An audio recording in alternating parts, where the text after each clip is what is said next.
સુત્રી તીર્થે અઠમ તપની શાનદાર આરાધના કરાઈ। 112 તપસ્વીઓ અઠમ તપમાં જોડાયા। અબડાસાના મહાતીર્થ સુત્રી મધ્યે પર્યંત પંચાનિક મહોત્સવ ગુણ ગુલાલ વસંત પ્રભા પાર્થ સુપાર જીન અઠમ મહોત્સવની શાનદાર ઉજવણી કરવામાં આવી હતી।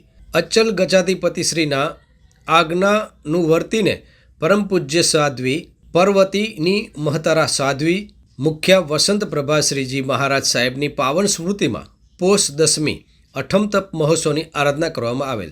સુત્રી સ્થિરવાસ સાધ્વીજી મહાયશા શ્રીજી મહારાજ સાહેબ તથા પરમ પૂજ્ય સાધ્વીજી જીન પ્રભા શ્રીજી મહારાજ સાહેબ આદિઠાણા 2 એ નિશ્રાય આપી હતી। સુત્રી ગામના મુંબઈથી 210 ભાવિકો પધાર્યા હતા। 112 તપસ્વીઓ અઠમ તપની આરાધનામાં જોડાયા હતા।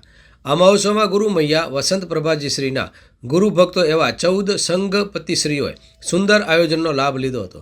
મહોત્સવના કન્વીનર શ્રી મુકેશભાઈ દામજી મૈસેરી કચ્છ ગામ લાલા હાલે મુલુંડવાડાની જહેમતથી આ સહયોગને કાર્યક્રમનું આયોજન કરવામાં આવેલું। 5 દિવસના કાર્યક્રમમાં ધાર્મિક અનુષ્ઠાન સાથે અનેકવિધ કાર્યક્રમો સાથે પૂજન વગેરે વિવિધ કાર્યક્રમો યોજવામાં આવ્યા હતા। પરમ પૂજ્ય જ્ઞાનાંજન કિરણા શ્રીજી મહારાજ સાહેબ MD અને પરમ પૂજ્ય દીક્ષિતાપૂર્ણ શ્રીજી મહારાજ સાહેબના માર્ગદર્શનથી દેશી મઢુલી બનાવવામાં આવેલી, જેનું વાસ્તે ગાસ્તે ઉદ્ઘાટન કરવામાં આવેલ।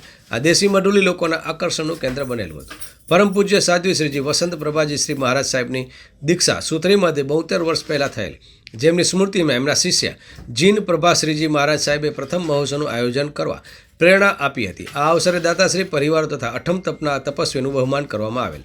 5 દિવસના કાર્યક્રમમાં વિધિકાર શ્રી પારસભાઈ શાહ, સંગીતકાર ભવ્યભાઈ અમદાવાદવાલાએ પૂજન ભાવના ભારે રમઝટ જમાવેલ।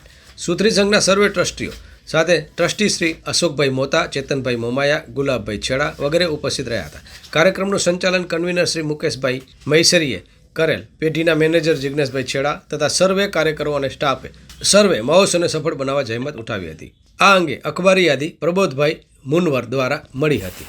સ્ટોરી બાય કરણ વાઘેલા, મા ન્યૂઝ, કચ્છ, ગુજરાત।